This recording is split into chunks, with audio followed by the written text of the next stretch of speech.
Every day, something dramatic happens in the Caribbean that affects our lives. We'll give you the details. We'll give you the facts on Caribbean Perspective with Eddie Frederick. Host Eddie Frederick. So glad you can join us. St. Lucia's opposition leader agrees that leadership of the party may very well need to change. This story takes the lead in today's edition of Caribbean Perspective for Monday, 20th June 2022.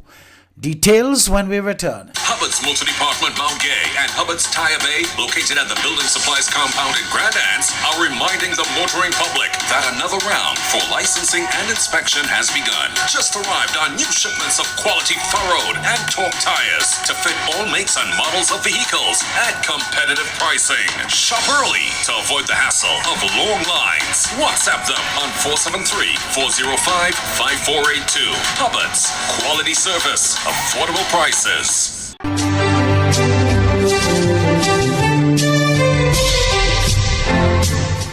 Welcome back. Opposition leader of St. Lucia, Alan Chasteny, has declared that there will be change in the leadership positions of the Opposition United Workers' Party. Chasteny is facing re-election as political leader at the party's upcoming convention. Gina Felipe of HTS News Force reports. Will Alan Chasteny remain the political leader following the UWP's next convention? There has been much speculation of reported attempts to remove Chasteny at the helm of the party. Chasteny says all leadership positions are up for grabs come the next convention. The convention, I would like to think, would be amending some of the structures of our party, fixing some of the things that we feel contributed to the loss of our party. And then very importantly is about the leadership. There's no doubt there's going to be leadership change in the United Workers' Party. There has to be. So whether in terms of chairman of the party, deputy chairpersons of the party, deputy political leaders of the party, and even possibly the leader of the party, everything's on the table. Chasteny says he will support whatever the party decides post-convention. I will do nothing to prevent this party from internalizing. I will not prevent anything from this party having difference of opinions. And those difference of opinions will ultimately come out at a convention in which there will be a vote. And whatever my party decides, I will support. The opposition leader is also accepting responsibility for the party's thrashing at the 2021 polls. It doesn't mean that things have to be how I want them to be. Okay? I take full responsibility for the loss. Right? And while it may be true, I didn't do all of it by myself. The reality is I was a leader. I take full responsibility for it. The Labour Party did what they were supposed to do to win the election. The former Prime Minister says he will remain with the UWP even if he does not retain the leadership of the party. The opposition UWP has facilitated the conduct of a report to assess its performance in office and at the 2021 election as the party heads back to the drawing board in preparation for the next polls. Gina Filippi, HTS News Force. Food and energy security need to be racked up now in Barbados and in the region. The visiting managing director of the International Monetary Fund today advised as she went one-on-one with President of the Barbados Economic Society, Dr. Simon Natram, and students of the University of the West Indies at the Lloyd Erskine Sandifer Center. She explained that because of the war in Ukraine and continuing supply chain interruptions, inflation remains a pressing concern for many countries, but she assured the IMF was ready to assist. We need inflation under control because price stability is critical for growth. But to bring inflation under control, that means tightening of financial conditions. And when this happens, typically we see withdrawal of capital. So at the IMF now we are working hard to anticipate which of our members may face balance of payment constraints. And I can tell you we are ready to step up. We have 700 billion lending capacity, and we would deploy as much as necessary. And actually, I tell our members that are with high level of debt, don't wait. Don't wait. Move towards programs that would help you protect your economy. Because when capital leaves and nothing comes to guarantee stability, then countries may find themselves in a very, very tough spot. The IMF chief added that everyone will have to adjust their behaviors to get through these tough times. We are for some tough time this year, next year, because of this tightening of financial conditions and the consequences of it. Don't take it as bad, because we need financial stability and we need price stability. So investors would feel comfortable to invest. There would be jobs, there would be growth. So we have to go through this tougher time. And your Prime Minister very wisely was turning to the nation saying, look, change your behavior. If you can reduce travel, single person in a car, ride share, do it. If you have a garden, pay attention to it, water it, because we need to all adjust to this tougher time. You're listening to Caribbean Perspective with Eddie Frederick.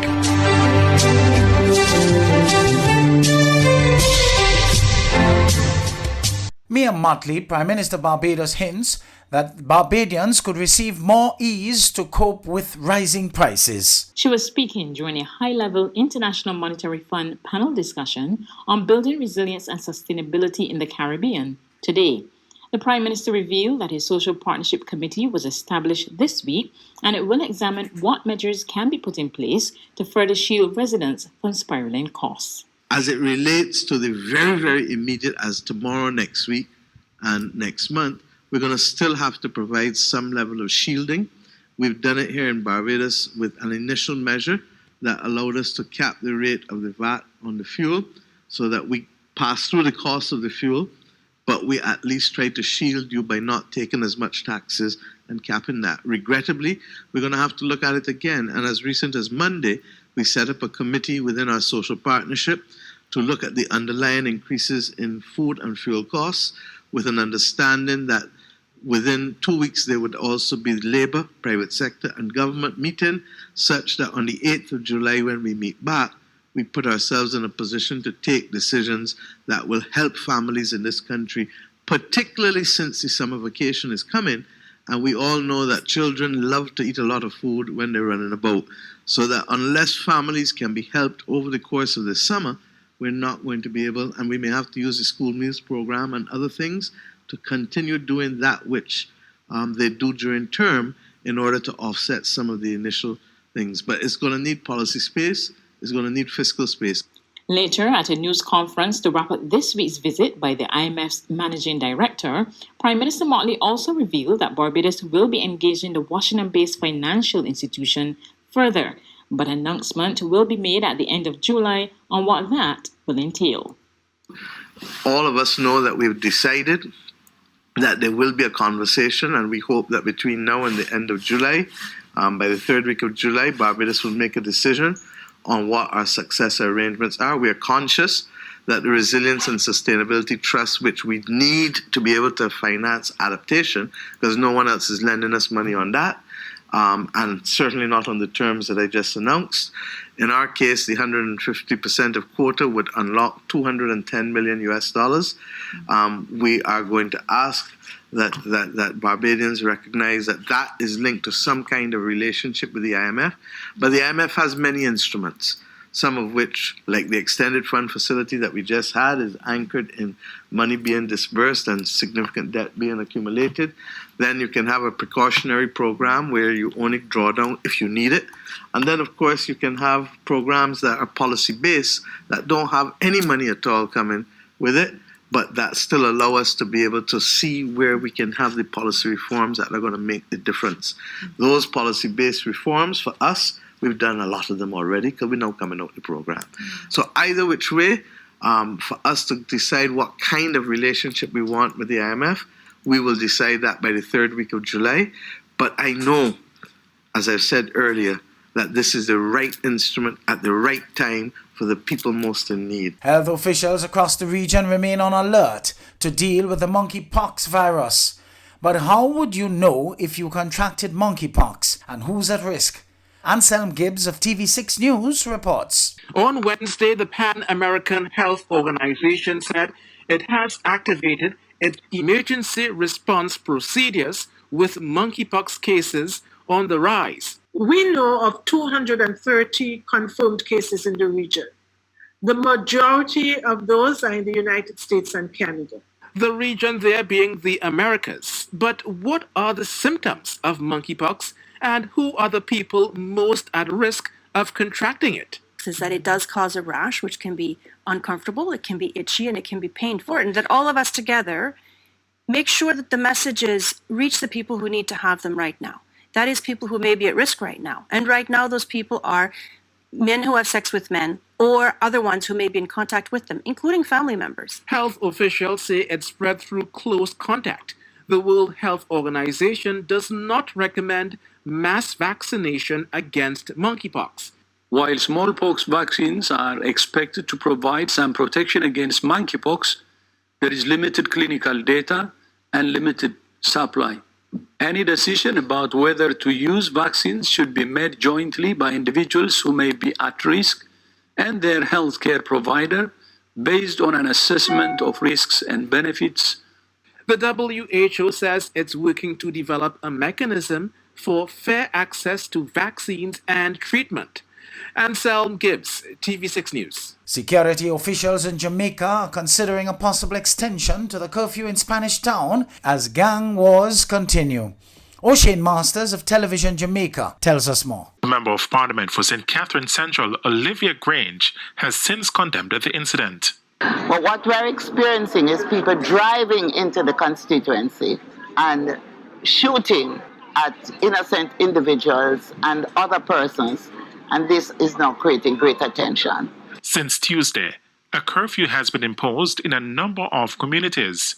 But even with a curfew in place, a woman was killed last night in the community of Homestead. She has been identified as 44-year-old Nikisha Pottinger. It's understood that the woman was told by the police to stay away from Homestead following a recent fatal shooting. Her fiancé, however, says that's not true. The man, who did not want to appear on camera, told us that Nikisha received several gunshots as she tried to run away from the gunmen last night. He told our news team that he was the one who rushed her to hospital. Overcome with tears, he recounted her last words. She said that tell the kids them she love them. Because I thought she was going to make it, But it seemed like she didn't. She knew she was going to make it. She said, tell the kids them I love them. And I must remember the promise I made her 15 years ago. So I must keep myself out of certain things. All right. But it's hard to keep that promise. No.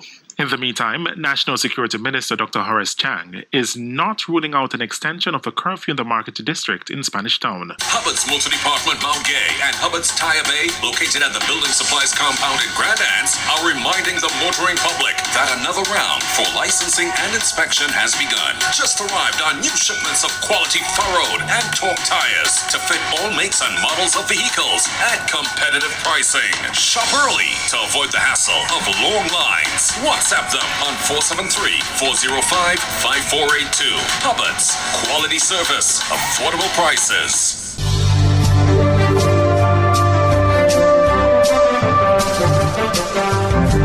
I am Eddie Frederick. This has been Caribbean Perspective, a whole new approach to highlighting developments in the Caribbean. In the meantime, please continue to log on to CaribbeanPerspective.com for more daily news and more.